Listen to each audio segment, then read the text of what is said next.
Thank you for pressing start on episode 63 of Underplayed, KZUM's indie video game podcast. Today, we have 2 secret games, followed by a review of our featured game, Axiom Verge 2.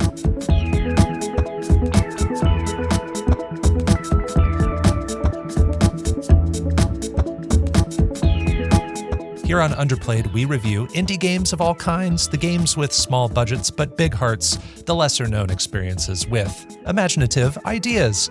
I'm Bo Po, and now joining me is a guy with big dad mode energy, taking you on in River City. He's here to spread joy and transform a toy. It's your berserk boy, DiscoCola.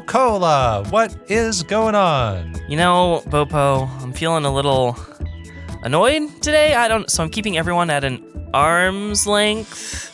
I don't know. That's whatever. How are you? I'm doing just fine, my Globe 3 CEO. Those are references to our featured game, Axiom Verge 2, which is a first for our show in that it is the first sequel in our featured game slot, I think. I guess if you don't count Momodora Reverie Under the Moonlight. Yeah. And maybe something else. I would have to browse back again, but it's the first game that has like a two. Yeah, in it. You know what I mean? Game slot. Yeah. Except for It Takes Two, which is not the same thing. Yes, yeah. So this was a pick of mine for this season because I wanted to scratch off a sequel from our list because I was seeing how many sequels there were on our list, and it's like we've got to get to some of those eventually. And Axiom Verge 1 was reviewed way back in season 1 of our show. So it's been a long time coming with Axiom Verge 2. It's been out for several years now, and it'll be an interesting discussion. Here at the top of the show, since we are talking about Axiom Verge 2, I wanted to take this opportunity to talk about some sequels that we will eventually play for other featured games that we've had before. And I just want to get your reactions. I'm just curious about some of these. Some of them aren't even out, or they're kind of like out in early access. But others have been out for a while. And when you look at the list, it's kind of overwhelming. There are lots of sequels going on.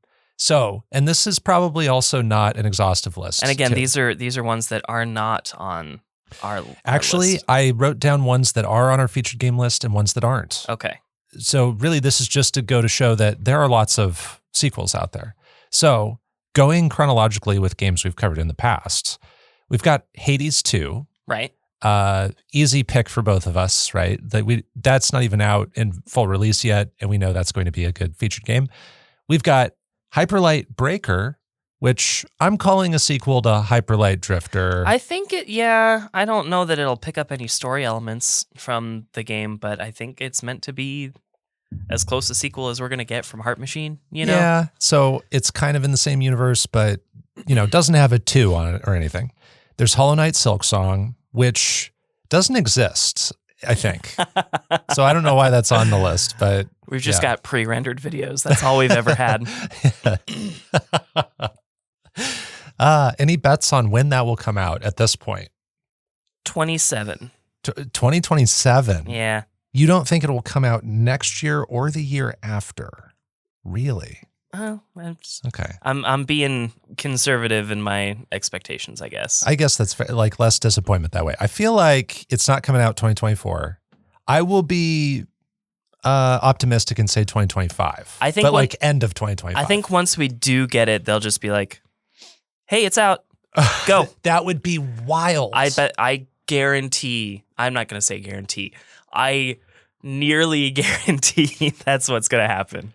Like, wouldn't that be legendary, though? Yeah. Like, after all the anticipation, all the expecting it at Indie World showcases and basically all showcases, really, just catch Hollow Knight Silksong when it drops on the eShop later today.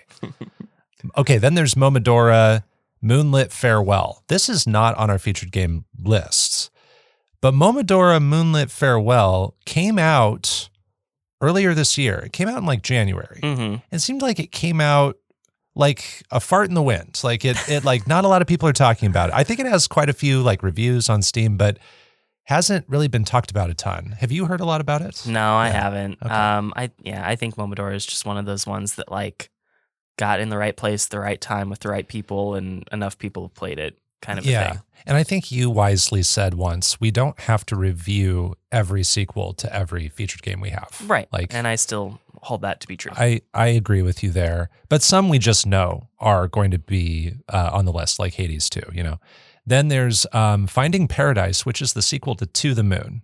And I don't think that's going to be on the list. Right. That's I feel like that's secret game stuff. Yeah. And I've actually had that on my secret game list for a while, spoilies, but I have not picked it for this season or anything. There's Yooka-Laylee and the Impossible Lair, which is on our featured game list. And this is more of a 2D platformer. Does this excite you any more than the 3D Yooka-Laylee? It looks more my style. I don't know, man, because I know that it's like hard. Yeah, I should say it's 2.5D or whatever. Yeah, it's. I think it leans more in the like really difficult vein of like the harder Crash games and the harder Donkey Kong games, which are not sort of my jam all the time. Yeah, it's got the impossible word in there. So I'm a little terrified, but it looks okay. And then did you hear about Yooka-Replay-Lee? Yes. Did you hear about this? Okay. Yeah. So any interest in returning to Yooka-Laylee? Not really.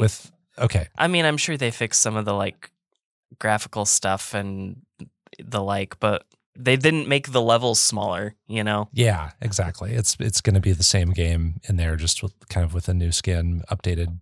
I don't know how much gameplay wise is different, but it'll be interesting to see that one. I'll be watching reviews and stuff, but I don't think I'll be wanting to replay that. Amnesia: The Dark Descent was a featured game of ours a couple seasons ago. There are multiple sequels for Amnesia. There's A Machine for Pigs, Rebirth, and The Bunker. I know very little about all these. And then there's also like Amnesia Justine, which is a shorter experience. But yeah, I've never really felt like putting that on our featured game lists. Any of those, really? Do you know anything about those games? I think I have a couple of them because when I bought Amnesia, it came as like a bundle with some of the other stuff. And I have heard of Machine for Pigs. That's it. Okay. So those might just stay off the list for now. We'll see. Slay the Spire 2.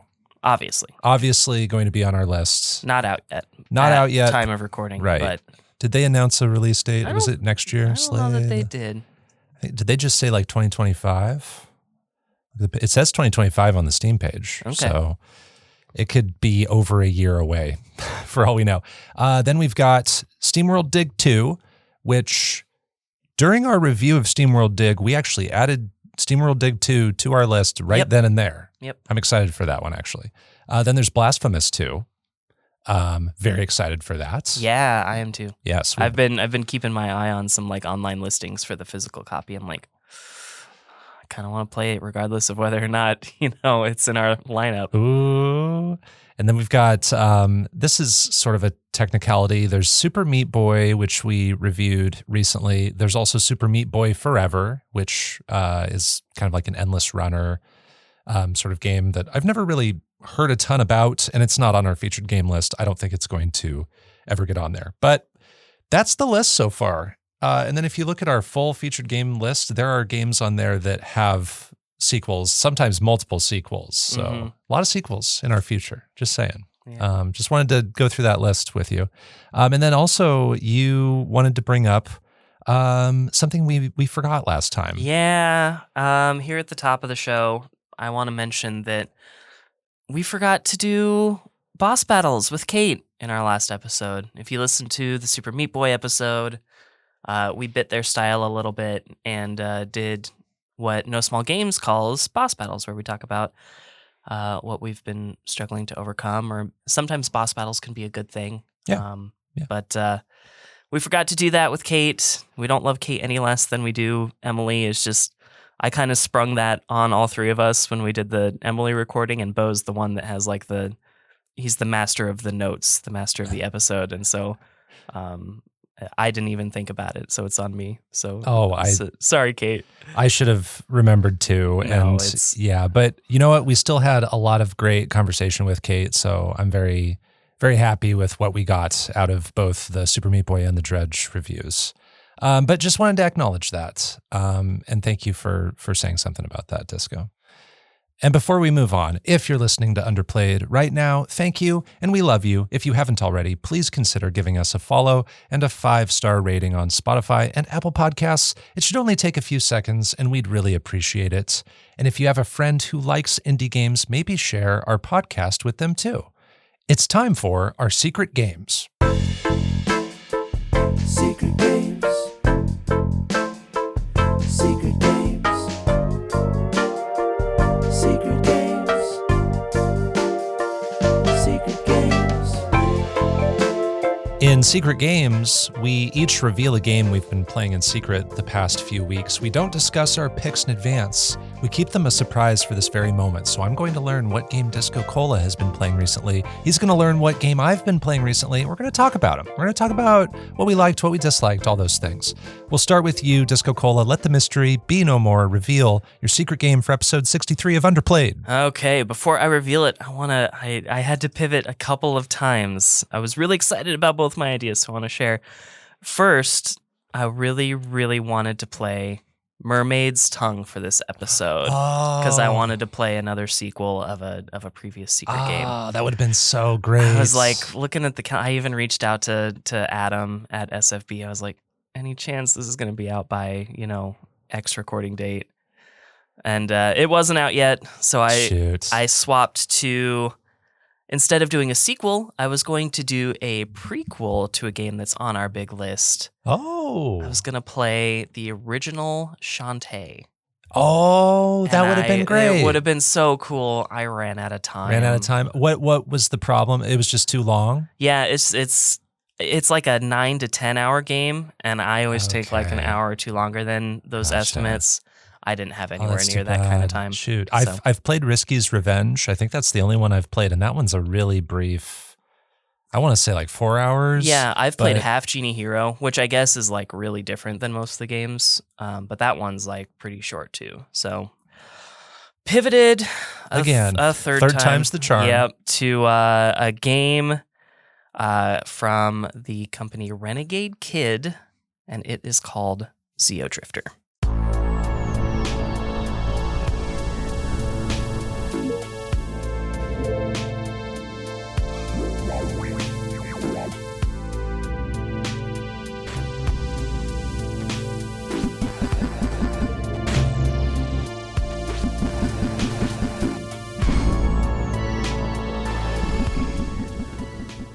Oh, I've played this. Oh, perfect. I've played Xeodrifter. Well, I've sent you a trailer to check out.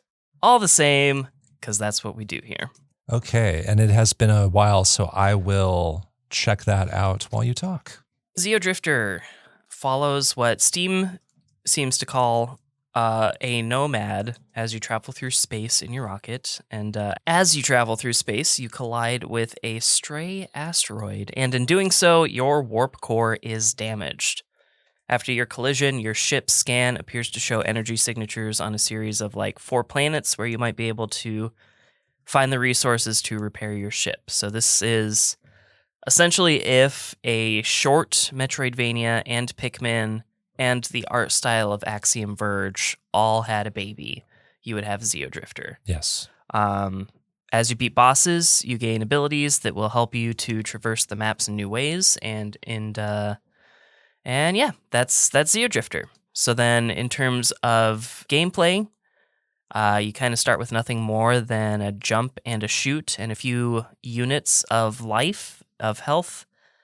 As you go, you get the aforementioned mobility skills from bosses. You may also get upgrades to your maximum health along the way. You can also upgrade your primary weapon, which will allow you to sort of customize your shot. And I can kind of see this bullet customization influencing one of my other favorite indie games, Mighty Gunvolt Burst. So, cool. I can see a little inspiration there. I love that you're able to draw that connection there. Yeah.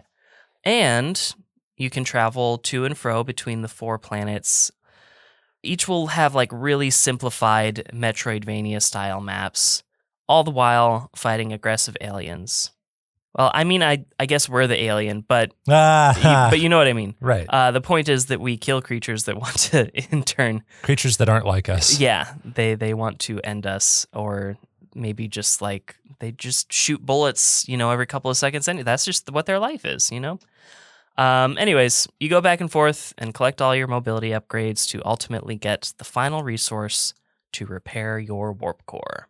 And that's Xeodrifter. Yes, and it sounds a lot like other Metroid games, other Metroidvania games. Mm-hmm. It is a simplified approach. I've played this. I've just looked on Steam.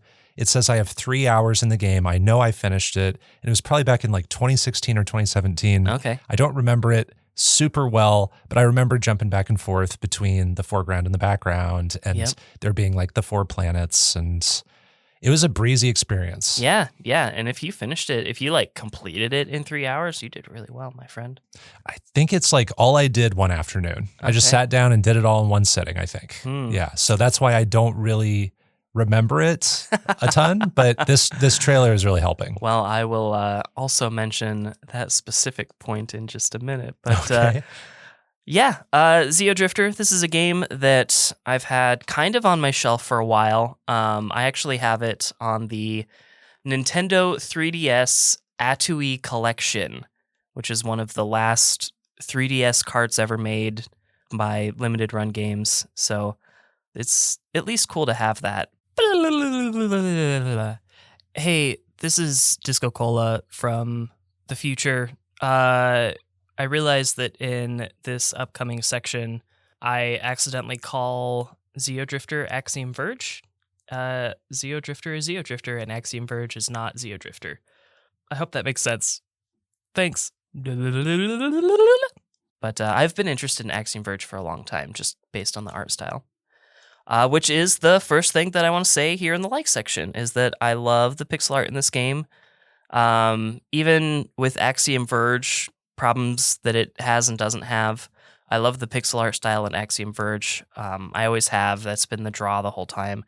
That's the same case here, and the art style is pretty similar. So there's a lot of like, if you looked at the two games, you'd be like, oh, they're friends. They're brothers. I'd say like the Breach section of Axiom Verge 2 specifically like really matches this. Absolutely. In terms of like color and the platforms even. Yeah. And just like the Breach in Axiom Verge 2, all of the different sections have their own like personality, visually speaking. And that's the case here as well. All the different planets have their own sort of personality.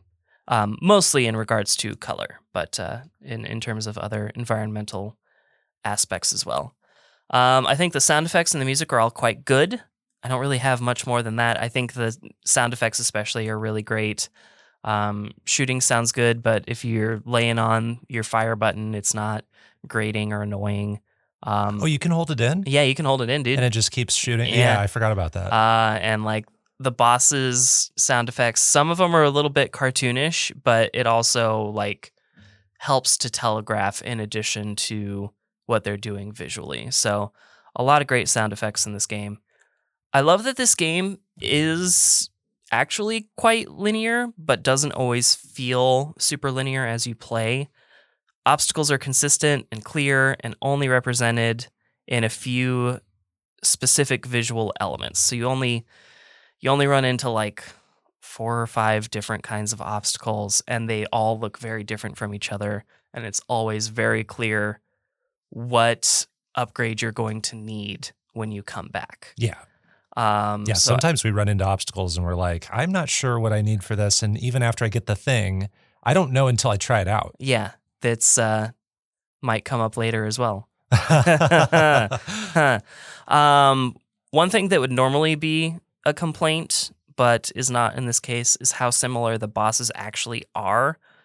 Normally I would hate that, but in this case I'm kind of into it, and I kind of see this in turn inspiring Metroid Dread and the Emmys a little bit, just because they're all identical physically, right? But they're different colors, and they kind of have like Power Rangers. They have like one extra skill than their last, than the last encounter. Sure. I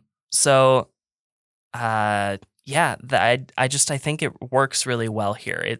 It doesn't feel lazy, which is what I would normally think of bosses that are physically identical.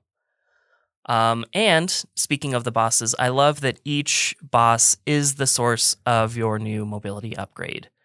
finding the upgrades in the world is fun in most games, but when it comes from the boss, it gives more significance to the boss, and it makes it feel very Mega Man-like. And we all know DiscoCola loves a Mega Man. Oh, hell yeah. So Yeah, I agree too. There's an extra gravity there. There's like, yeah, I should get something substantial from this substantial moment. Yeah. It makes sense to me. bosses become a goal instead of an obstacle, like a lot of like Metroid bosses are. You have to beat the boss so that you can get behind him and then get your moon jump or whatever. So I kind of like that a little bit more. They both have their homes in their respective games. But possibly my favorite thing about this game is that it can be beaten in an afternoon. I would love to have a few more shorter Metroidvania games like Xeodrifter, because Xeodrifter is just like such a really digestible length. And if you've played it before, you can beat it even faster. And it feels even more like Mega Man in that sense. It's just like, okay, it's a short enough game where it's reasonable enough for me to take the time to play it and see if I can beat my old time. Yeah. Because once you reach the threshold of like 3.5, 4 hours, I never, ever have that much time consecutively to play a game. Like no matter what, I have to stop and pick it up again another day. It's kind of reminding me of what you said about Jack Move. Yeah. Being like more of an approachable JRPG when it comes to length. Yeah. Because that game's only 6 to 8 hours Right. or so. Yeah, And how many other games like that are just multiple times that length? exactly. And like, Metroid games they have a speed run, reward in them. Most of them can technically be beaten in under 3 hours, but those games are much more substantial. They're much bigger. And so if you're playing it for the first time and you're trying to get 100%, it's probably taking you like 4 to 8, sometimes 12, depending on which one, kind of hours. Right. So yeah, you have to become like a sweaty like speedrunner to enjoy the benefit of like those bonus endings or any kind of extras that come along with finishing fast. yeah. But and that's never been my thing. yeah, I hate time-based endings. It's not my jam. But here in Xeodrifter, it's just the right length. Like I maybe did 4 hours completion. And so next time maybe I could do 2.5, and then maybe the time after that I can get that 100, that beat it in under an hour trophy, which is one of the trophies. Oh, I didn't know that. Yeah, a little rough, but I'm not super worried about it. I do have dislikes. I think I noticed 2 very noticeable spikes in difficulty, and I think I could name them specifically. One is when I first encounter the bat enemy. They call it a bat, but it looks more like a moth, in my opinion, like this pink moth. They even give you a trophy for like surviving the room after that bat and like killing it. And the trophy description simply says, "We're sorry." Oh, and it's know. it's very early in the purple planet, and yeah, those guys are rough. And then when you face the green boss, that was like the first time where the boss was like, "Oh my god, I'm missing an upgrade, I swear, because this is like really rough right now." But that was not the case. I just had to give it a dozen tries before I could tackle it. So there were like 2 really huge spikes in difficulty that felt mismatched to the world around it. Mm-hmm. Another thing is that when you get about 3/4 of the way through the game, you kind of still have a lot of collectibles to grab, but you get this like one boss-based upgrade that sort of trivializes a lot of the need for finding like the rest of the upgrades to your gun, because like you have this one powerful weapon, and after that I'm almost never using my original customizable shot. I'm kind of only ever using it to search for more hidden items. Sure. And all of those hidden items are kind of irrelevant at that point. So I guess I wish that maybe the big charge shot was the last upgrade you get, maybe. That would make sense. But all the same. One of my biggest complaints, I think, about Xeodrifter is that checkpoints are very few and relatively unforgiving. You get checkpoints at your ship, and you get checkpoints right when you enter a boss room. And each planet has 1 or 2 boss rooms only.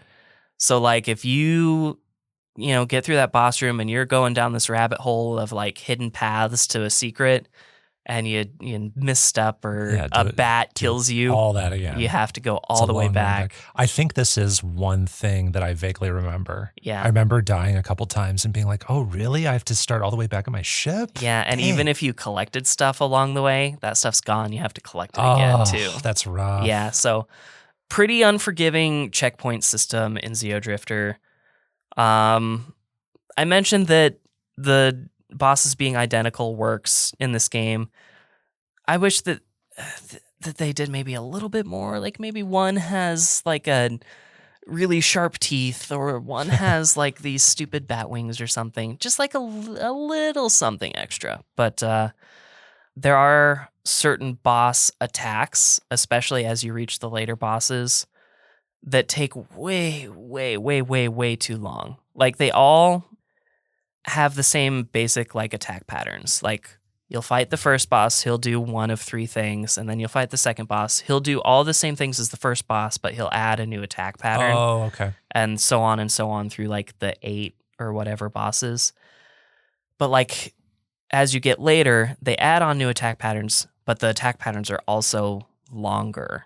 Yeah. So You're sitting there waiting to get through this whole loop. Yeah. To just be able to get a shot in? Yeah, essentially, yeah. Because like one of the ones I'm thinking of specifically, the boss will like float above you and follow you, and then he'll try to like crush you. Yeah. Classic boss move. Yeah. Yes. So what you need to do is like sprint back and forth. You get a sprint upgrade and you try to sprint back and forth to dodge it. But you can't really hit him because if you take the time to shoot at him, he'll crush you. Yeah. Once you get to like the green boss, it takes forever for him to be like, okay, I'm done doing this now. Let's go to the next thing. And I kind of alluded to this already, but my last complaint is that I sort of wish our mobility upgrades came in a slightly different order. I would have loved to have had the sprint first, maybe. Just a slightly different order. I don't think getting the submarine first is really appealing. Getting the charge shot second to last instead of last sort of trivializes a lot of stuff. So I think they could have approached those upgrades in a different order. But all the same, Xeodrifter is a really, really streamlined Metroidvania. I could have taken a little bit more variety in even just the common enemy design. But this actually takes a game recipe that generally takes forever but can be beaten in an afternoon that is also mostly pretty fun to complete. My favorite thing for a video game to be is short and fun to complete. Certain parts of the game are just a little bit harder than I think it needs to be, but it ultimately becomes a formula that teaches me how to overcome the same obstacles, but amplified more and more as I progress. The length, the art style, and the amount of collectibles are all doing a lot of work for me in this game, so I'm actually going to give Xeodrifter a 9.0 out of 10. Oh, wow. Nice. I love that you loved this so much.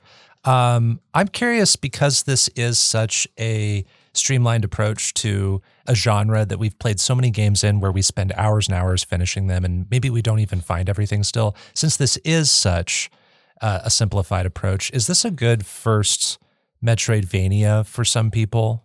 I think it can be, but the 4 planets being disconnected might throw people through a loop the next time they play a Metroidvania. Because they want to hop in their ship, go to a map, and go, now I want to go to the purple planet from the green planet. Yeah, it's essentially like you're playing a Metroidvania, but you have warp to a point right out of the gate because you can go to a different part of the map, essentially, which is a different planet in this case.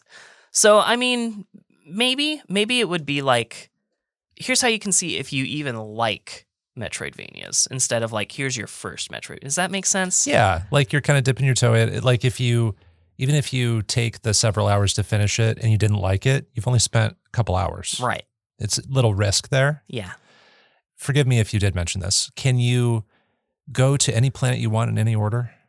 You can, but the game is like pretty intelligently designed and makes itself a lot more linear than it first appears. So like you can go to the blue planet first, but you can only go a few screens in before you reach an obstacle. And all of those, all of the dead ends that you would meet otherwise ultimately will lead you to the boss you're supposed to be beating in that order. Okay, cool. And what can you play Xeodrifter on? All right. Xeodrifter is available on PS3, PS4, PS Vita, PC, Wii U, Switch, and I played it on the Atui collection from Limited Run Games on Nintendo 3DS, and I did also play it on PS4. Oh, cool. And that Atui collection also includes Mutant Mudds. Oh, I've heard of that. Yeah. And there's a little cameo from Max from Mutant Mudds in Xeodrifter. In Oh, one of that's the cool. secret rooms. Love that. Yeah. Love that. Very similar game, right? Yeah. I think the last time you played a game on 3DS was Ikachan Yeah. for our show, at Yeah. least. I've got Is that like true? 2 others That's on fun. my, my dead eShop 3DS. Yeah. So we will mention 3DS a couple more times. I have one of those too. Yeah. I have a dead eShop 3DS. That's so funny. It is time for My Secret Game. My Secret Game is one that I think I've talked about before, and it's from a developer that I've mentioned several times. It is called El Paso Elsewhere. I tell myself it was always going to be a one-way trip. That's what love is. So let's take it from the top. Max is Dracula, Lord of the Vampires. 15 miles from here, in a tiny motel in El Paso, Texas, she's conducting a ritual that will end the world as we know it.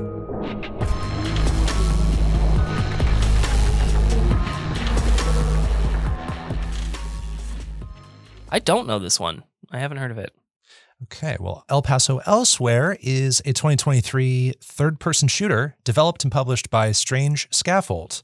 Strange Scaffold has had a very busy release schedule recently here in 2024. I know they've released Life Eater, and they're going to release Click Holding and I Am Your Beast imminently. I think by the time this episode is out, those games will be out as well. So they've had a very busy release year this year, but last year they were really talking a lot about El Paso Elsewhere, and just through all of their social media posts is how I found out about this game. Yeah, you've played a couple of shooty shoots this season. Yes, I have a couple of violent games, but also like I've been trying to sprinkle in the gentler, cozy games too. Garden Galaxy is Garden about Galaxy, as cozy yes. as it gets. So I'm trying to sandwich those nicer ones in between. But the game synopsis from the Steam storefront reads, quote, "Stakes, guns, slow-mo, fight werewolves and vampires in a reality-shifting motel, dive through barricades to escape the grasp of evil puppets, destroy the villain you loved. A new third-person love letter to classic shooters. Neo-noir never looked so good." End quote. So in this game, it is a third-person perspective with early 2000s style graphics. This looks a lot like a game you'd play on like the PlayStation 2. Yep. Notice that. You got a Tommy Vercetti shaped head over there. You do, yeah. Not many like textures to the face and things like that. You control a vampire hunter named James Savage, and James's ex-girlfriend just happens to be Dracula, Lord of the Vampires, and she is holed up at a motel in El Paso conducting a ritual that threatens to destroy the world. So James has to go to the motel, and he discovers dozens of floors going below the ground and an elevator that takes him down one story at a time. And he interacts with this space called the Void, which is pulling Dracula's memories together to create representations of her psyche. And these end up being the levels that you run around in. That sounds super cool. Yeah. I'm super into that. Yeah, you can see a lot of it in the trailer. You fight hordes of demons in these levels. You fight mummies, werewolves, puppeteers, possessed suits of armor, and more. The environments are very abstract versions of places like motels, castles, haunted manors, ancient Egypt even. So you're walking on floors, you see objects that you recognize from real life, but the way that they're placed is very experimental and weird and just like off kilter. So it's dreamlike, it's nightmare-like. In most levels, you find hostages that have been pulled into this ritual, so you have to find them and rescue them before continuing your descent down to the next level. So you have to find them, you hold in a button, and then they're saved. They disappear and they go away and they're fine. Then you can continue down the elevator. And you use a variety of weapons. You have handguns, you have an Uzi, you've got a grenade launcher and Molotov cocktails. You can also find these wooden stakes that instant kill enemies who get close. And those are like one-time use, but you find them all over the place. Anytime you destroy a wooden piece of furniture, it's likely to drop a stake that you can then use on like a mummy that gets too close. And it's like the most powerful thing in the game, or one of the most powerful things. It's like for me, it was like always an instant kill. You can heal with pill bottles as well. And this game is openly inspired by classic third-person shooters like Max Payne, in that you can dive in slow motion and you can move around very cinematically. You can just walk into a room, standing up straight, shooting at things and kind of strafing around. That's totally valid, but you can also dive into and away from enemies. Most levels take about 10 minutes to complete, but sandwiched between them, you see lots of cutscenes of James reflecting on his past with Dracula and how they got here, and you hear his inner thoughts. And so that's where this game is also kind of like games like Control and Alan Wake. And those games are actually developed by Remedy Entertainment, who also developed Max Payne. So this this game is inspired by basically Remedy Entertainment's gameography, if you will. In some levels, you can also find projectors and radio show segments that add flavor to the world, and that's another similarity to those Remedy games. So here's what I liked about El Paso Elsewhere. Across its dozens of levels, this game uses environments in some of the most creative ways I've ever seen in a third-person shooter. So many levels have a distinct idea going on. They're asking you to run away from a large creature chasing you, or you need to collect these hearts that unlock certain kinds of doors. And then those doors lead to more hearts that unlock more doors, or you need to navigate corridors that are constantly changing to find switches in order to advance. So every level has an idea like that, but because the world is so psychological, the environments have the freedom to sort of do whatever the hell they want in very interesting ways. Yeah. So walls will disappear, hallways will evolve and change, supernatural things happen all over the place. And one thing that I think is notable is that the lighting will change from bright to dark, and color is used very effectively to communicate direction and meaning. So if I pick up a key item, like let's say a green heart, I'll notice like a green light off in the distance telling me like, hey, you have this key item that's green in nature. Now go to this green place. And it just kind of funnels me in a really intelligent, helpful way. And so many levels have these labyrinths that seem impossible to navigate, but the game subtly guides you through lighting and environment cues in a way where I never really got lost. So I'm navigating all these floors in a way that feels intuitive.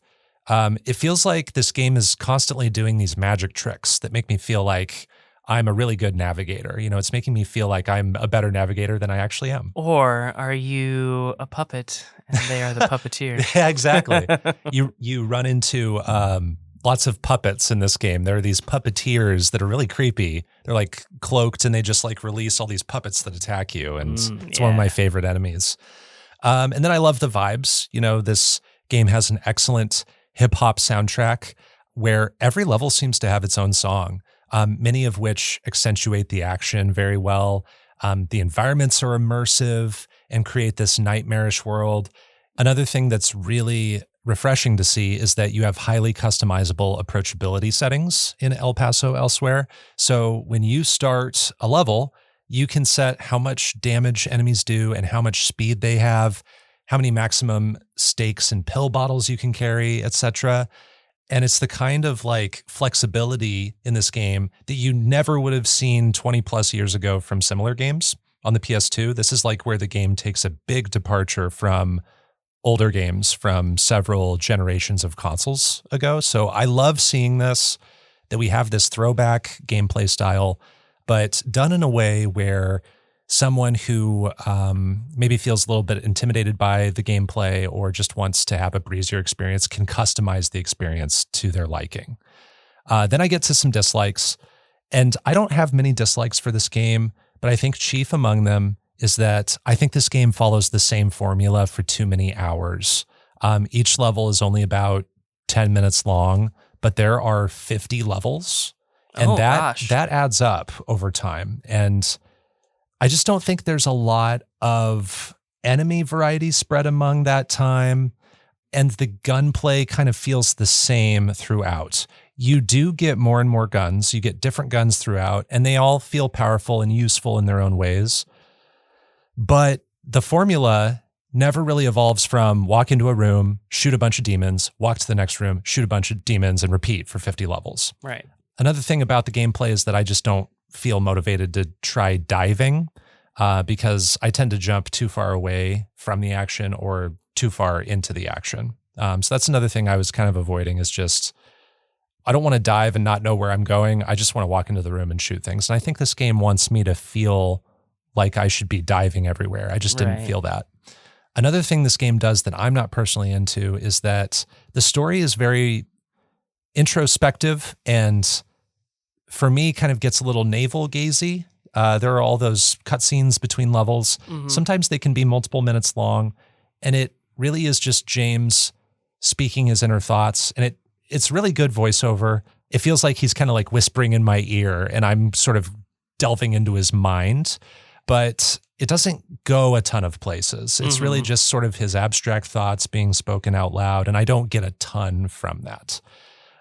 So overall, over the 8 hours or so it took for me to play this game, El Paso Elsewhere didn't really evolve much when it came to the gameplay, but it largely makes up for that with its expansive, experimental hip-hop soundtrack and imaginative environments. I think this offers a really brooding nightmare world full of psychological horror and is designed really well for short bursts of action. I had overall a good time with this. I'm going to rate it a 7.5. 7.5 for El Paso Elsewhere. And it's playable on PC, which is the version I played, Xbox One, and Xbox Series X and S. Cool. So to be totally honest, when I saw it was another like shooty shoot boy game, I was like, I don't know about that. But the way you described how the world evolves and how you go down the elevator and you save the hostages, and I really like how you describe this world, and I'm kind of interested in this. So one of the big drawbacks here for me would be like, how does it feel like really good to control? I know you said that like diving isn't really worth it for you, but like, do your shots feel like they're connecting correctly when you're aiming? I liked shooting the guns. You know, what's great is this game gives you the right amount of ammo where you feel like you have a lot of ammo at all times, but you run out of that ammo often enough that you're switching guns, and all the guns feel useful for different rooms and scenarios and enemies. And there'd be some enemies that I could see really far off, and I could almost like snipe them with my rifle or my assault rifle. And that felt really good that I was noticing those enemies and sort of taking care of them early. But then if I get swarmed by enemies, I have really useful weapons to attack large crowds.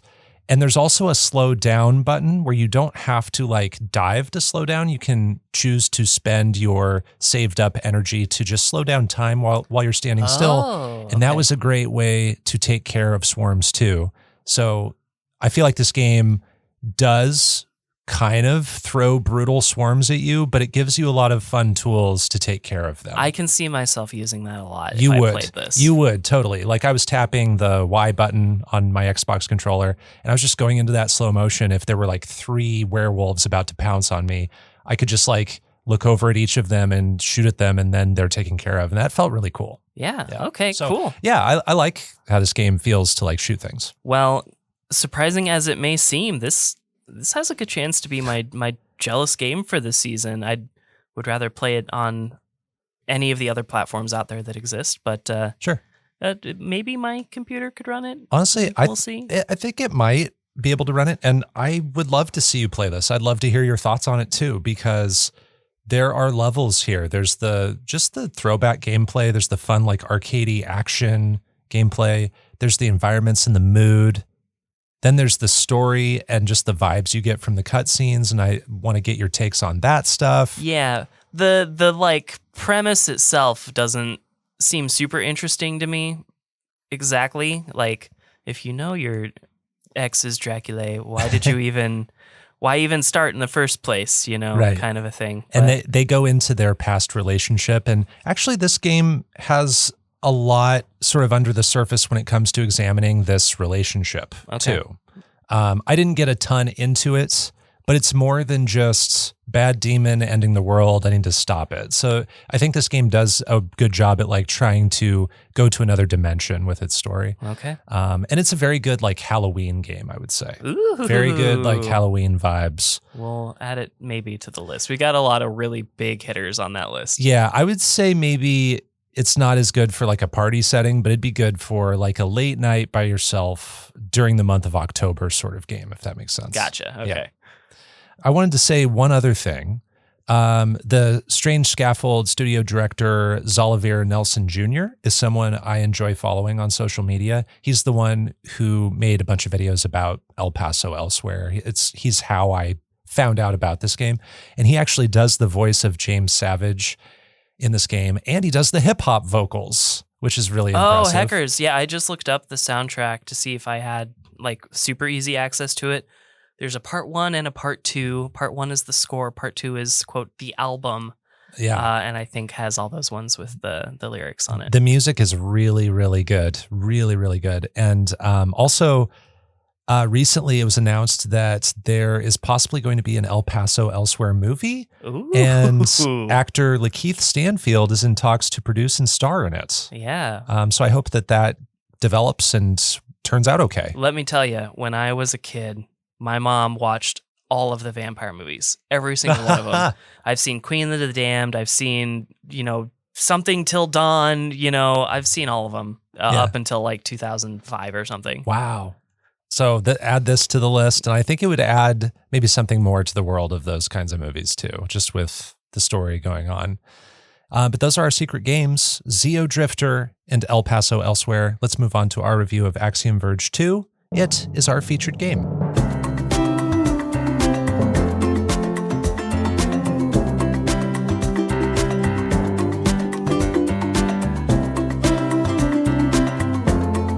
Axiom Verge 2 is a Metroidvania first released in 2021.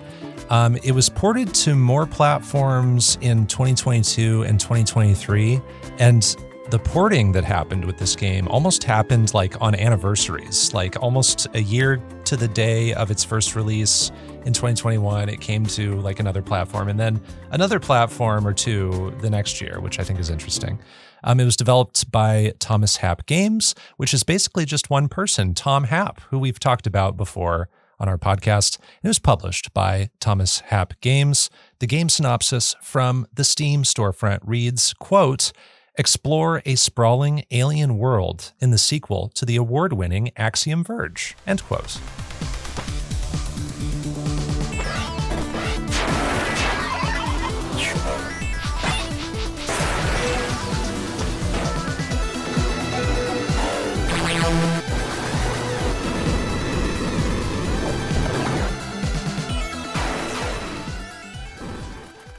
So this game is kind of hard to summarize when it comes to its story and setting, because even though it's a 2D Metroidvania, it's like a pixel art, side-scrolling platform in Metroidvania, there's kind of a lot going on with all the characters and factions and different worlds and things. I'll do my best. Okay. Yeah. Good luck. And help me. I don't envy you on this episode. Yeah.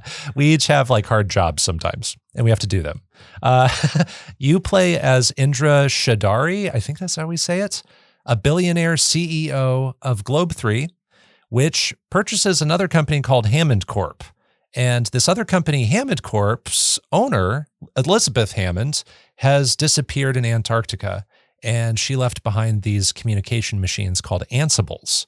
One of these Ansibles tells Indra that she needs to go to Antarctica, especially if she wants to find her missing daughter. And oh yeah, did I mention Indra has a missing daughter? That's happening too. And so Indra goes to Antarctica, And as she explores, she finds this new world called Kiangir, and she goes underground and drowns in rising water. But her body is reconstructed and brought back to life by an intelligent machine called Amashilama. And other intelligent machines can be found called arms, which talk to Indra and tell her about the past. And there's an advanced AI called the Lamasu that Indra interacts with. And her goals are to find out what happened to Hammond Corp, maybe find her daughter, discover what the researchers learned about this new world, etc.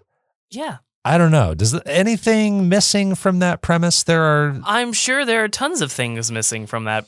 I don't know. There's something that happens to our character in this game that dramatically shifts the story and what you do in this game, but I'm not going to say what that thing is. Yeah. For me, it was like a fourth or a third of the way through. And I feel like that is a very dramatic moment that is kind of spoilery. Yeah. But there are surprises and twists with these characters and this technology and the AI and all this stuff. So I think that's enough to like set the scene. What about what we do in this game? So what do we do in this game? Well, it's a Metroidvania. We do a lot of jumping. You can jump. You gain the ability to climb as Indra. You also gain a lot of melee weapons in the form of like pickaxes for climbing and heavier axes. You also get a boomerang. And I think there's one other weapon you get closer to the end of the game that I can't think of right now. You also gain access to a drone like you do in the first Axiom Verge, but this one operates a little bit differently. You don't necessarily have to lob your drone at an arc to get it to go anywhere.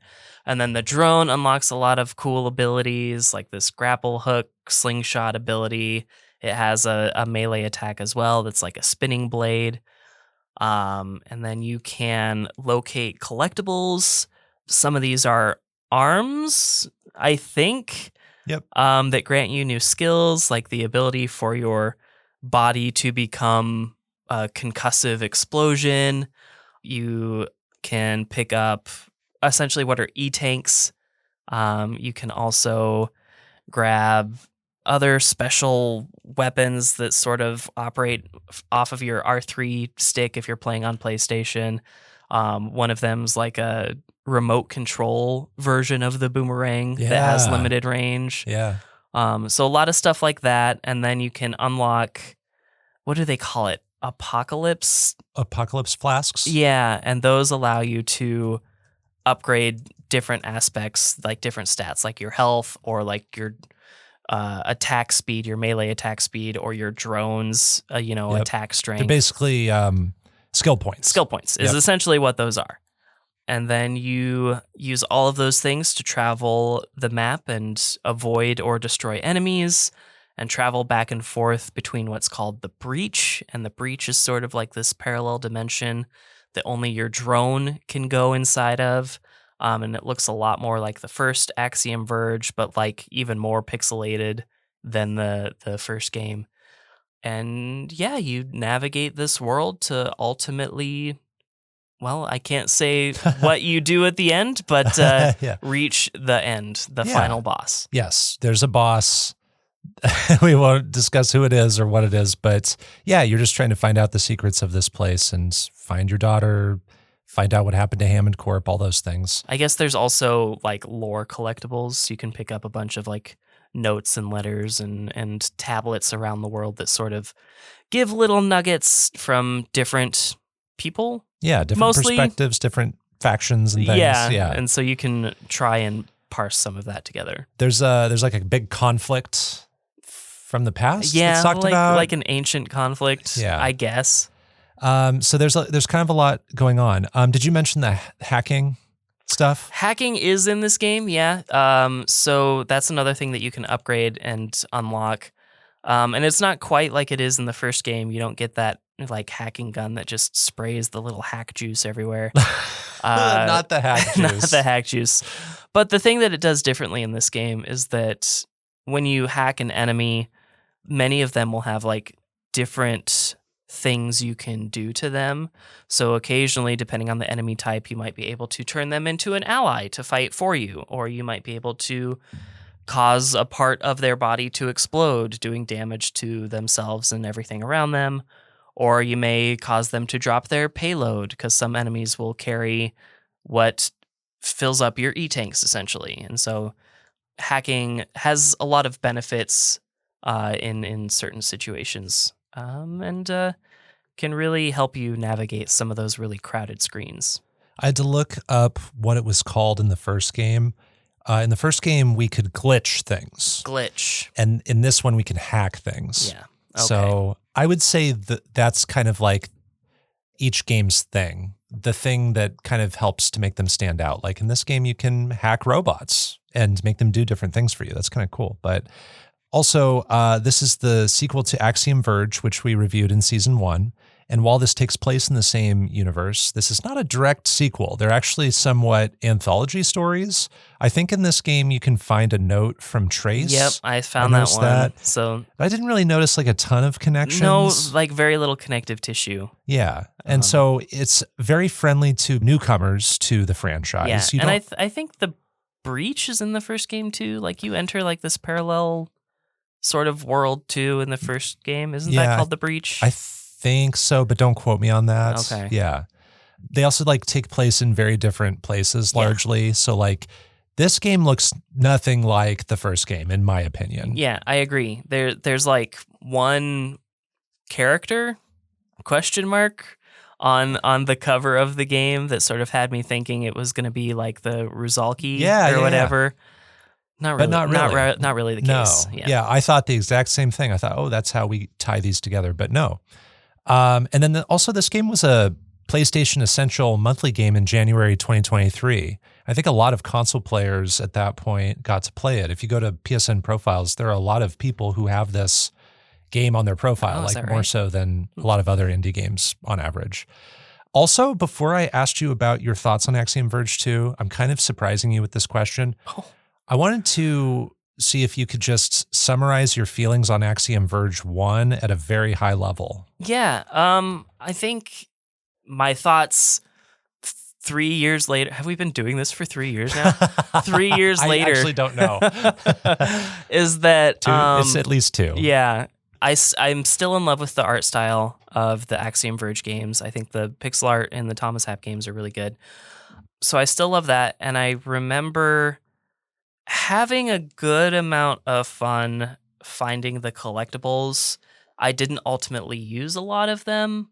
And I think the boss fights were cool and epic and very well designed. And I remember enjoying traveling most of the world because we have our drill and we have our glitch gun, which does a lot of cool stuff. So it was a lot more active visually, I guess. Yeah. It was very, very similar to Metroid games aesthetically.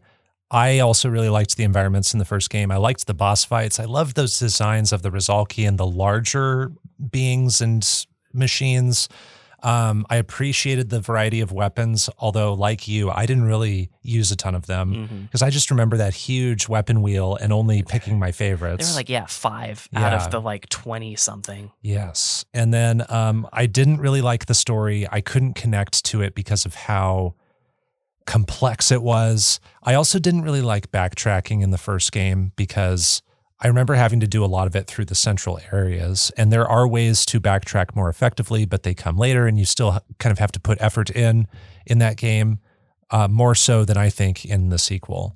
But I think that about covers it. I didn't really love it, but I didn't hate it. So that's kind of where I fell on the first game. It's not something I've picked up since then, and I haven't really wanted to for fun. I've mostly wanted to complete the trophy list. Yeah, and back then I was much more agreeable to revisiting a game I didn't absolutely love to finish the trophy list. And I don't know if I would go for the platinum for Axiom Verge 1 today, but I did back then.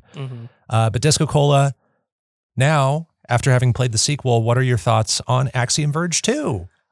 In my opinion, I think Axiom Verge 2 generally feels much better to control in a lot of ways. I think Your ability to climb, especially, and your drone's ability to use its little slingshot do a lot to make this game just a lot more fun to platform, because you're going to be doing a lot of it. You're going to be going back and forth a lot in this game. That is the bread and butter of what you do. So having those abilities that make it just a little bit easier to make some of those higher platforms as you go on really helps a lot. So I do think it feels a little bit better to control. I think the identity of the world and the identity of the breach are both attractive in their respective ways. I love the colorful world of the breach and how like each different section has its special color and certain vibe and certain enemy types, and it kind of matches Xeodrifter in that way. And the overworld, whose name I don't really care to learn. Yeah, Kinjir or Kiengir. Yeah. You can also just call it the overworld. The overworld. Is that fine? Yeah. Okay. Sorry, super fans of Axiom Verge 2. I'm calling it the overworld. Yeah, I think it's attractive. It also has its diverse areas. Like you have a desert section, you have an icy mountain section, you have a waterfall section. But they don't totally feel mismatched in this world. You do get that gradual change in the environment. And I think that's really cool. But going back to how it feels to control, I really love playing as the drone. Again, especially after getting that slingshot grapple hook thing. Like, at first, it takes me a long time to be like, I don't think I'm going to like this. I don't want to use this. Yeah. But eventually, once you do get the hang of it, you wonder how you could have done all this platforming to this point without it. Like, right. It's just, how was I being the human before? Yeah. Why? I had the same progression. I thought, so basically there's something in the game that forces you to use the drone a lot more than you expect. You're kind of like, whoa, really? And then over time it grows on you. Yeah, in a big way. Another thing I love is that without revealing too much about this game, there's sort of a bait and switch. And that really surprised me. And that was like ultimately a fun story bit. Yeah. In a story that I didn't ultimately fall in love with. Spoiler. But I really loved that moment, and it shocked me. And I watched it on your stream too, and you were like, wait a minute. And it was just like a cool moment. So I actually really love that moment. Another thing that I want to mention here in the like section is, while I was unable to like keep track of myself for a long time, eventually traveling back and forth through the breach to unlock both maps like eventually became really addicting to me. Like, trying to get around some of those one-way doors was still super frustrating for most of the entire ordeal, but flipping back and forth between the two maps and trying to sort of like plan my various pathways ended up being like surprisingly fun, and I kind of fell in love with that at the end of the game. And then the last thing I really want to mention here in Axiom Verge 2 that I loved is that the backgrounds in this game are really incredible. There's this one part of the map where we can just sort of see this other planetoid or some sort of plane of some sort in the background that looks like another planet. And it shows this like cratered soil, and it just looks so awesome. And so the details on it are really attractive. And there's more backgrounds other than that that just look really super cool. Just like create a lot of depth into the world of the overworld. There are tons of layers. There's a lot of parallax stuff. And some of the backgrounds were jumping out because they contrasted so well with what was in the foreground. Right. Yeah. But then the foreground also just has these really attractive set pieces. I'm thinking of this section up in like the northwest, I think. And it sort of looks like a destroyed series of apartment complexes, kind of. Yeah, I know what you're talking about. That looked super cool. Navigating it wasn't the most fun, but it looked awesome when I was there. And so I really liked that. And like some of the underwater stuff looks cool. Also not the most fun to navigate. But that's mostly because of the enemies that you have to face down that's there. So true. Yes. Really the the bubble guys that grab you, and yes. Even the like boss that's down there is kind of yes. scary. Oh, you mean MUSAM 20? Yes. Yes, that one. Yeah. But those are my most notable likes for the game. For dislikes, I kind of feel like there's always a lack of direction. Axiom Verge 1 had this a lot. But I found myself getting lost even more in this game than I did in Axiom Verge 1. Oh, okay. I found myself like traveling back and forth across the map. It was like I kind of think that obstacle that I just unlocked, is over here on this side of the map, and I was like, I get there and I'm like, no, I'm wrong. I have to go over here, and then I was wrong again, and so I'm just like, I did that so much too. Yeah, 2 or 3 times I got a new skill, and I ultimately ended up traveling all of the map. And then in some cases, I just found out that I was using the skill wrong, or I needed to upgrade it, a certain amount more. Yeah, like this game is still doing the Metroidvania thing of you just got this thing and that's what you're supposed to use next. But when it puts the point on my map of where I'm supposed to go, it's never a straight line there. No. And then you have like a handful of options of how to get there, and the path there was the last possible choice I could have made. I went to the other 4 places first because it's not always clear. Yeah, and like when you're just trying to like probe the map all around that waypoint, you're just like, it's dead ends all the way around, and so you actually have to go to this point like super far away to then get to a new path, and I got lost a lot. Yeah, I could slightly turn that into a positive by saying like the game could have been a lot more linear and more, quote unquote boring, I guess. But I think it needed more of, either signposting or just logical paths to get to those blinky dots on that map screen. When I'm using my apocalypse flasks on my skills, it's not always necessarily like alerting me to how it's helping me to overcome obstacles. So like I'm upgrading some of my hacking maybe, and like I understand upgrading my level of hacking, but like upgrading the other parts of my hacking, it's not really like increase the radius by 1 meter or whatever. It's like, how much will that be? Yeah. Right. And even just like some of those arm skills, it's like, okay, I collected this thing, but do I need to use it? There were like 2 or 3 things that I used like one time and I never touched them again. Yeah. And so I'm not always being alerted to like how these are helping.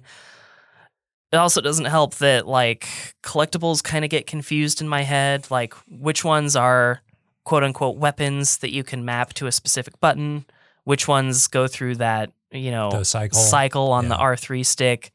And then, some of them look the same. Like you've got the boomerang, which is a weapon, but then you've got the, remote control boomerang, which is not a weapon. It's on the R3 stick. That's so true. So I'm like getting confused, and like the menu where you actually equip the weapons was difficult for me to figure out because not everything was just default mapping to a button. Like I had my R2 open for forever before I actually put something on it. Yeah, it displays up there, so you're always expecting something to get filled. And then I just was like, well, once I figured out how to actually map things properly, which didn't feel very straightforward to me, I think I never actually learned that. Put something on there. Yeah, I never did that. But side question, how do you switch weapons?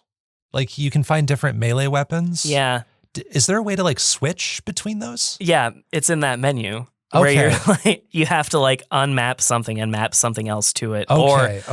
I don't know. I just didn't see the other options for the weapons. I don't know that you get more weapons than there are, but you might get 1 or 2 more weapons than there are buttons to map to. Because I'm thinking of like, maybe I'm totally off base here, but I'm just thinking of like the opening ice pick that you get. Yep. And then you find another ice pick and you can find like a sword. Yeah. I never switched because I didn't know how. Yeah. I guess.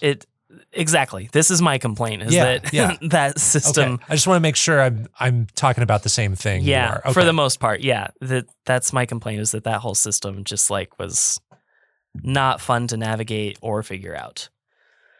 Probably my biggest dislike in Axiom Verge 2 is that I find the story pretty indiscernible apart from the very, very surface level of the game. Part of it is a me problem because I'm unable to keep track of non trad English style names, and I'm dealing with like names with apostrophes in here.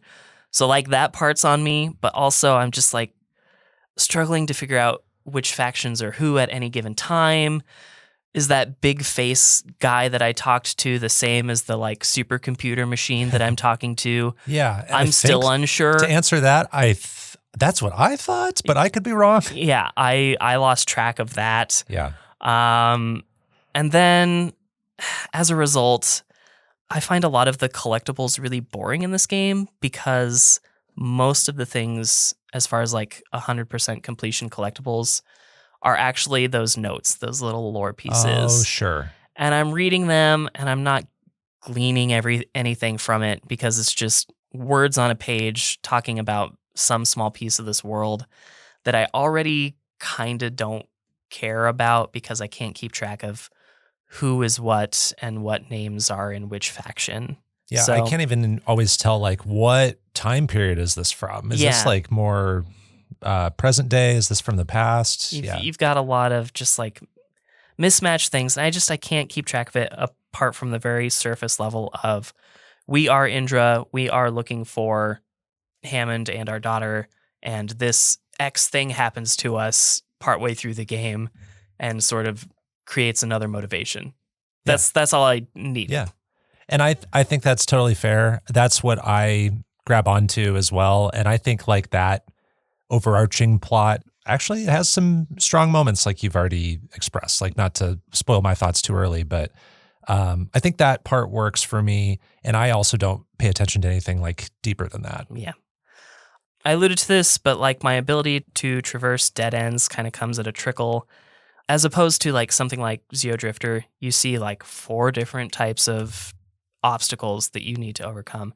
And this, there are a lot more, and then they sort of like combine with each other to create, you know, a 2-part sort of dead end at some cases. Yes. Yeah. And so I'm just like traveling to like sometimes 8 different dead ends on the map, just trying to figure out where I'm Right. going. You get one step farther and then you go, oh, I'm still not able to go through this thing. Exactly. Yeah. Like I can crumble a wall now, but now there's a gate with like a thing I need to hack on the other side. Right. Yeah. I hacked enough, you know, I upgraded my hacking enough to turn this enemy into a platform, but I can't reach my like next doorway anyway.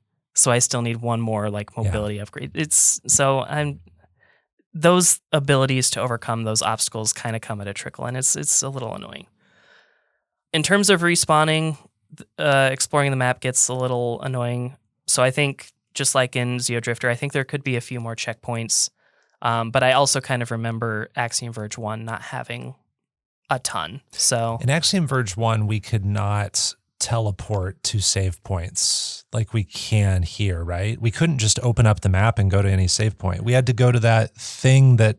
yeah, you could. I think eventually you could teleport between different checkpoints. Like you had to go to the checkpoint and then teleport there. Okay, but you couldn't do it anytime. Right. Yeah. Yeah. And here you can do it much more freely, but it takes a But while. you also have to unlock that skill at exactly, first. Exactly. Yeah. Going back to like getting stuck and the story sort of being like indiscernible for me, there were a couple of times where I just like could not find where to go and I had to look it up. And because the story just like has no weight on me, and because there's so many different kinds of dead ends, I would read something online that's trying to avoid a spoiler, and it'll say, once you find, you know, this thing, all you have to do is go down here. And I don't know where that thing is. It's a landmark in a world that I can't figure out. Right. Like, so even when I'm trying to look things up, I'm still lost. The point is, I guess the overarching dislike here is that I am constantly lost. Yes, me too. Here's something, I don't know if I would call it a dislike. It's kind of a complaint. But when you play Axiom Verge 1, what it sort of does to my brain, what it sort of did is like trick me and color my expectations, because there are certain obstacles in Axiom Verge 2 that will sort of show that like glitchy looking element, sort of leading me to believe that I have to use like hacking or something to overcome it. Yes. But that's not really the case. And I end up like No, it's just for like a little tiny visual flair. That's all it is in this game. I kept expecting to find something and then think, oh, I need to go back and find all those spots where it looked a little glitchy because it's going to lead to like a new place. Right. I think it was just ultimately is sort of close to the location of the breach in most cases. Yeah. Like that's really all that did. And so I wasted a lot of time exploring the map trying to get to those points and just throw all of my skills at it to make anything work and like upgrade skills that I thought would help. I actually thought like, are we going to get a glitch device? Right. Like that literal thing we use in the first game. Yeah. it didn't And happen. you know, as we may have noticed at the start of the episode, I kind of thought glitching and hacking were the same. I didn't realize they were different. So I kept like, yeah, it's so similar. Like Yeah. it's each of those games things. yeah. And I poured a lot of like skill points into my hacking that maybe I could have spent on something else, but I did ultimately end up with enough skill points to do what I wanted. Bosses just sort of happen. It's kind of cool that it's a little bit more organic in that way, but like I'm not always, when I am fighting a boss, I'm not always sure that I am fighting a boss. Exactly. There's no like extra presentation to it. You enter a room and there's the boss and it just starts attacking you and it's just like a larger creature. Yeah, larger thing. and then that makes me worried is like, do I want to maybe just like skip this? Like if I beat it, will it respawn later? Am I wasting my Right. time right now? And you can skip it. Yeah. You can just leave. yes. So, I kind of would have liked a little bit more, but there's benefits to it, but ultimately I wish I would have had like a boss room with a life bar. And I Yeah. think that would have been better. Sure. And then my last complaint is that I pretty much, after a certain point, never want to play in the human form. Yeah. It kind of feels a little bit worthless after a while. Not totally, but it just doesn't feel as good as the drone. So for me, Axiom Verge 2 is a sequel that I honestly hadn't heard quite as much about, which is kind of a bad sign when its predecessor is like one of the games that was early to the indie Metroidvania success stories. For me, it improves on the original game in the ways that I wanted improved, mostly mobility and controls, but it muddies the waters with a few too many traversal roadblocks in a few too many places, and a story that I can only understand at its most shallow level. I only really found joy when I was going through vertical platforming sections as the droid and doing the map cleanup, traveling back and forth between the breach and the overworld. Otherwise, I found most of my experience to be an exercise in getting lost. So for me, this may still surprise you. I give Axiom Verge a 7.0 out of 10. Okay, that's actually kind of what I expected. Okay, I did really enjoy the map cleanup once I had a couple of the end game abilities. Yeah, I agree. This game kind of gets more enjoyable the more you understand the groove of traversing the overworld versus the breach, and you get more abilities that open up more places. It's those first several hours where I was like the most frustrated with this game. Yeah. But then there are some things throughout this game that I think really bother me and just consistently bring it down. But like, I don't know. I just thought of this seconds ago as you were wrapping up your thoughts. I thought of like a comparison to how I feel about this game. Do you know like the kombucha girl meme? Yeah, Where dude. the girl's like, she tries kombucha and she's like, ooh, and then she's like, oh, wait, was that? I don't know that. Oh, but actually, that's kind of how I feel about this game. I get that a lot in a lot of games, to be honest. So I had a pretty enjoyable time with Axiom Verge 2. Going to what I like the feeling of progression and powering up in this game. I think you end up feeling very strong in this game. And even very early on, you get the ability to grab ledges and climb up walls. The game is kind of like throwing things at you pretty consistently. And I really liked going into the water, which is one of my least favorite environments to be in games. And we get that upgrade that lets us run around and jump like better in the water than we can on the ground. Yeah. What is up with that? That's Mega Man, boy. That's wild. Yeah. It is. So I loved getting some of those early things. It made me feel like, oh, okay, this game is going to make me feel like a superhero. I love that. Then we get the skill points, and those are earned from some of the bigger bosses, but mostly through the exploration. And so that encourages me to go look in every corner. And so you were talking about getting lost, going to all those different options of places to go, finding the dead ends.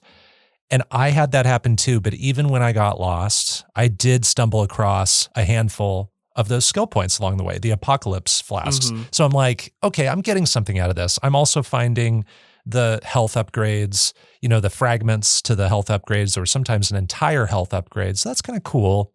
The game isn't just this barren wasteland of like emptiness, and you have to happen to find the right one tunnel to go down. Right. So I like that the game rewards me for exploring, even though I'm not always sure where I'm supposed to go. I think a lot of the powers are fun and useful. I also love playing as the drone. I love the drone slingshot. It changes how we approach moving through the game. We look at platforms and walls and gaps and chasms entirely differently after we start using the drone. That might be the most true that statement has ever been for any of our games. Like sometimes you say that and it's like, oh yeah, we approach things, in a cool new way. But this like changes the way we literally look at the platforms. It's like, are we looking at, let's look at the top corner of that platform. Is that a grappleable platform? Exactly. Or is that one of those ones with a little outcropping in it? Yeah, if it slants, you can't use your slingshot on it. I mean, it's the closest thing I can think of from like this season is that upgrade in Blasphemous that lets us fall through the floor and like not die. Yeah. Like that's amazing. So it changes the whole DNA of platforming and exploration when you start using the drone, both with its slingshot and its hover, I would argue. Oh, true. Yeah. And then we can teleport between the save points at a certain point. Like you said, it takes time to unlock that, but that saved me so much backtracking time. I think I would have spent 30 hours in this game if we didn't have that. And thank God we don't have to like go back to a save point to use it. Thank God we don't have to walk on foot to something to transport us somewhere. It's just always available. For a while there, I had unlocked it and forgot that I had unlocked it. So I did waste a couple of hours. Yeah. When I got it, I was like, oh, this game is going to do this. And I didn't expect that because the first game didn't let us so immediately travel like that. So I really appreciate that is something that's different in this game from the first. I like that hacking enemies gives us, a different approach to the combat too. I was hacking enemies and making them allies or, making them drop health for me. And I would have liked more hacking points, more opportunities to hack and just like the ability to hack more without running out of my resource. But anytime I could, it felt really nice to do that. I also really like the Breach like you. It's colorful. It has great music. It shows us these abstract areas that stand out from the overworld. I would play a whole game that's set in the Breach. I think that would be super fun. I don't know if I would play a whole game in the Breach, but it was super cool and also featured a lot of enemies from the first game. Oh, yeah, that's true. Maybe like a Xeodrifter length game in the Breach would be kind of fun. Yeah. Like something kind of shorter.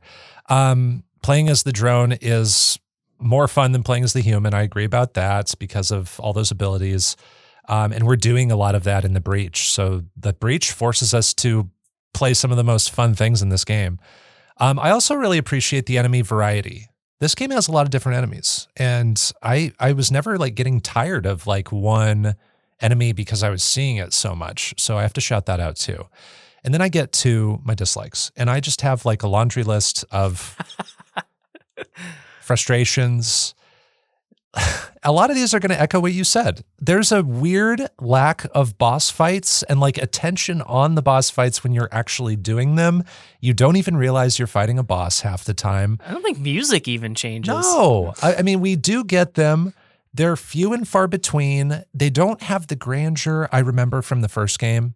The first game, you knew every time you were fighting a boss. Yeah, it's this like scorpion is 4 stories high. The camera would like zoom out and you're just this little thing and the boss is massive.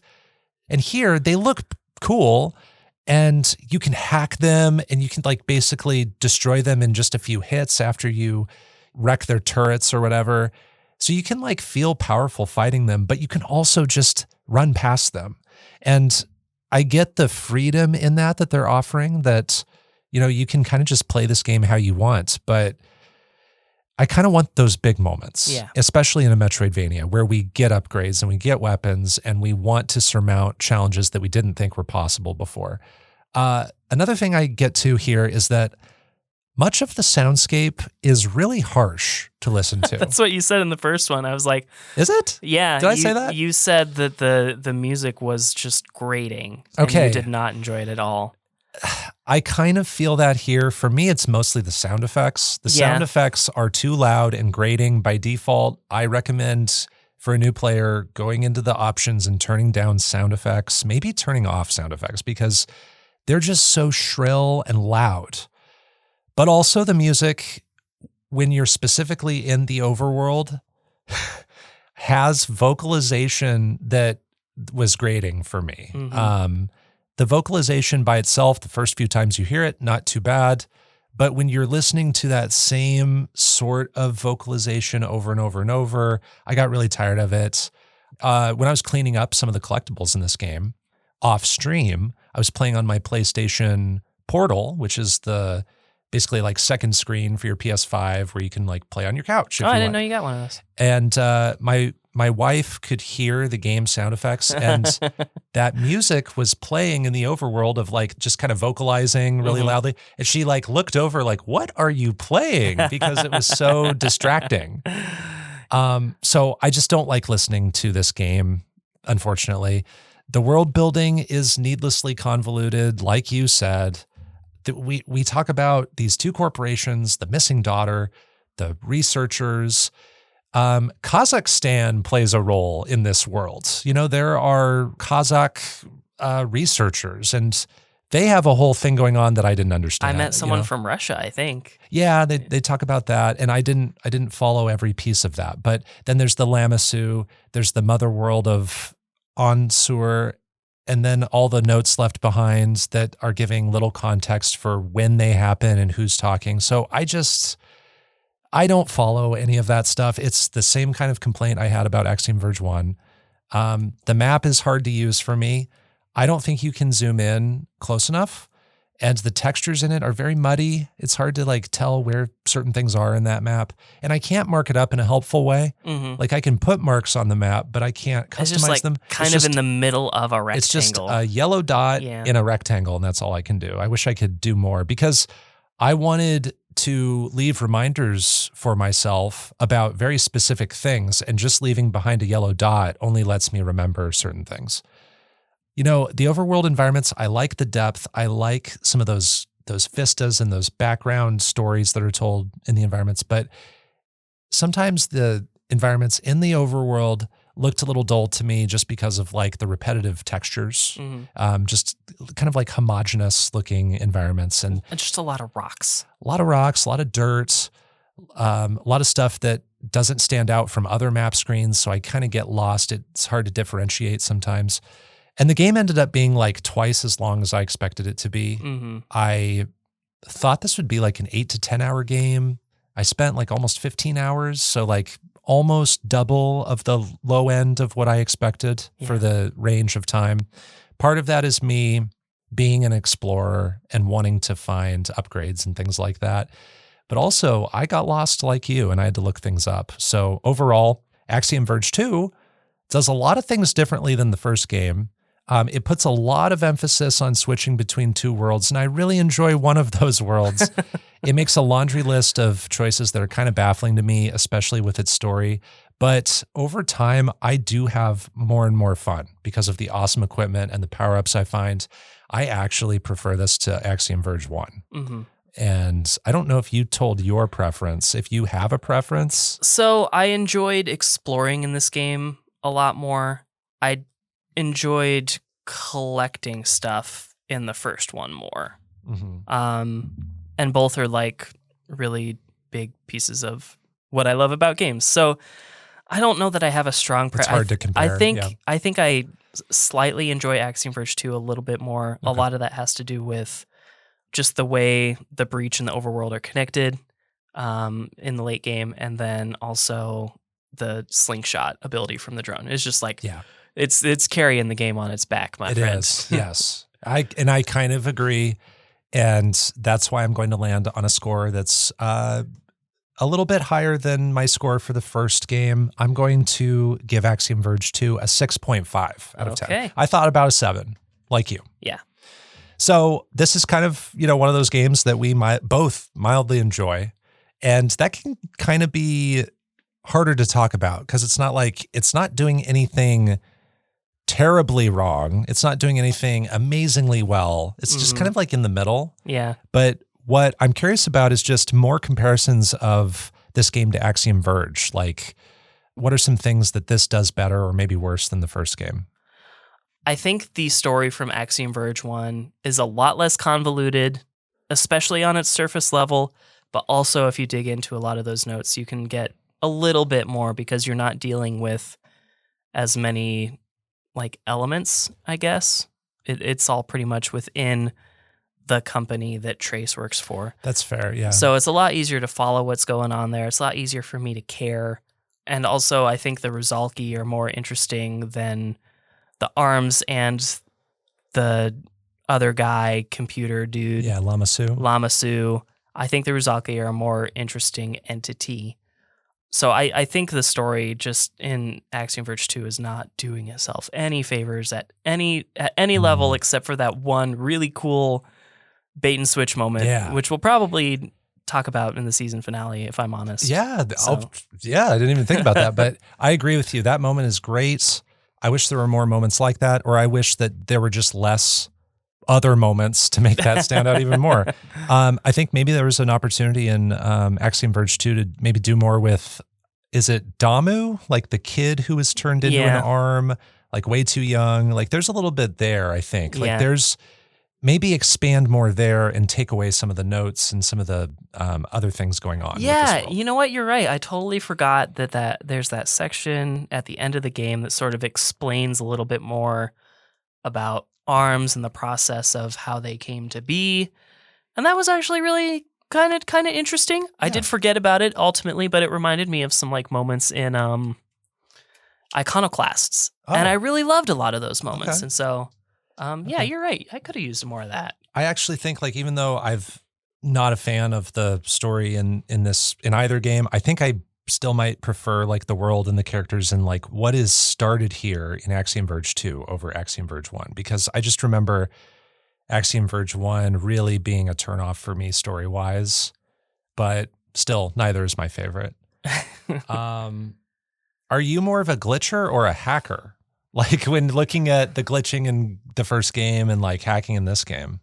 I'm more of a glitcher because I can just lay on the horn and spray the entire world. Oh yeah, you and could do that. That's stopping a lot of enemies. Yeah, just freezing them. Yeah, that's really but good. In Axiom Verge 2, I'm having to lay on the horn, wait for it to charge up. Yes, but I also have to get close and also not take a lot of damage, and also I run out. Yeah, so sometimes I would approach groups of enemies knowing I want to hack some of them, and I would start holding in that button a little early because I know that orb has to expand out. You're playing a little bit more like a stealth game in that sense. You're okay, I'm going to turn this one into an ally and then retreat a little bit, and then maybe I can hack this one real quick before I start just going at it. Yes, absolutely. And that's less my style though, so I didn't enjoy that quite as much. When I ran out of those points, then it's just back to using melee attacks, which is fine too. There's nothing wrong with the melee in this game to me. It's just I would have preferred to be able to use more hacking, have more points, or don't have things cost as much, I guess. Mm-hmm. Some hacks are 100 points and I only have several hundred. Yeah. So it's I can only hack a couple of times. And then there's more of the emphasis on using the drone in this game. And I remember in the first game, we could launch the drone. We got different drone abilities. Yeah. And we could eventually launch the drone higher and farther and things. But here, we control the drone. Yeah. It's pretty cool. The drone was a little bit of a annoying part of the first game, whereas in this game, it's the attraction. Yeah, I remember having to aim for small openings with the drone. I hated that. Yeah. I hated that so much because you would miss and then you'd have to wait for the animation to finish. Uh-huh. And then that's right. Yes. just climb up again. Yeah. There's the overworld and the breach where we like switch between them. You were talking about like planning your various pathways. Yeah. As you went along, you're looking at both maps and they're layered, right? So like they mirror each other. You got like a Link to the Past? Yeah, Link to the kind of Past, thing going on here? like Symphony of the Night. Yeah, like a lot of other games like this, we kind of get the same map, but two different versions of it. So could you tell me more about like that process of discovering the two maps and like how you were planning out how to traverse them? So I am simultaneously like thinking about points on the overworld map that I want to get to, but they're trapped behind impassable objects. Like you have to go into the breach and come out at a certain point to get to that object. But while I'm thinking about that, I am simultaneously thinking about the one-way directional blocks in the breach. And so I'm like trying to plan, how can I jump into the breach at a point in the overworld and then jump out at a certain point to get to this unlockable and then jump back in to the other side of that one-way door to unlock it.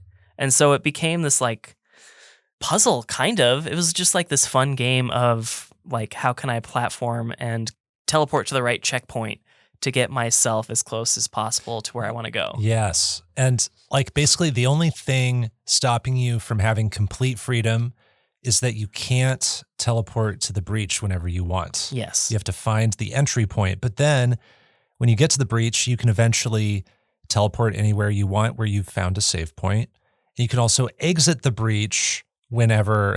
I'm thinking of Into the Breach now. Another past featured game. But then you get an ability that lets you leave the breach whenever you want. And I started to realize like, oh, when I leave the breach, I go into the overworld at that exact point in the overworld. This is how I get to some of those rooms that I've been trying to get into. Yeah.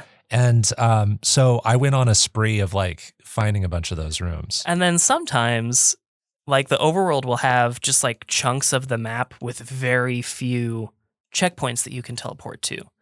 But maybe if you go into the breach first, there's a little teleporty checkpoint in there that you can teleport to, and that gets you closer to where you want to go a lot faster.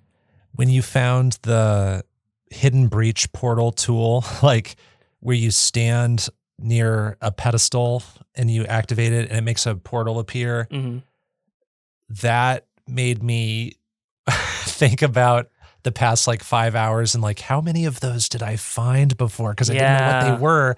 And there are still some I haven't gone back to. Yeah. And then there's other platforms that look kind of like that with like a special symbol on them that I think ultimately are nothing, but it's like, is there something there? What if I use that over here? Yeah. And so I'm still curious to do it. Right. Like those have got to be for something. I know what you're talking about. Like, are we supposed to use the breach attractor on those? Will those like make a breach portal come from an off-screen place? I don't know the answer to that, but it made me look at that world a little bit differently when I found those abilities.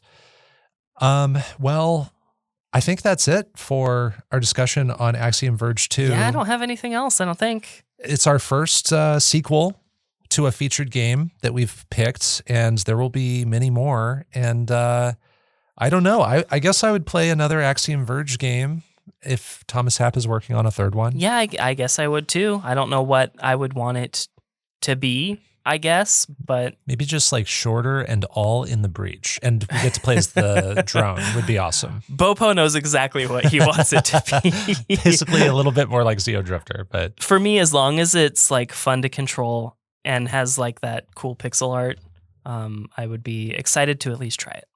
And that is our review of Axiom Verge 2. You can play it on PC, Linux, Switch, PS4, PS5, and Xbox One. DiscoCola rated it a 7. I rated it a 6.5. That's the end of this episode of Underplayed. You can find more of our episodes at kzum.org/underplayed and on common podcast platforms like Spotify or Apple Podcasts. Our music was composed by Jack Rodenberg. Our art comes from Onimochi. Underplayed is on Twitter, Instagram, and Threads at UnderplayedPod. You can find me in those places at Bopo. That's BO_PO.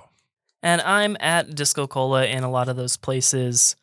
Somewhat, but mostly on Twitter and Twitch. And you can follow Underplayed on Twitch, twitch.tv/Underplayed podcast, where maybe right now you're listening to the early premiere and chatting with us in the chat. It's a really fun way to connect with fans, and we've had a lot of fun doing that the last couple seasons. So yeah, check us out, follow us there, and look forward to seeing you when we do co-op games as well. Yes, hello chat. And this might have been the episode where I'm not available to be in the chat.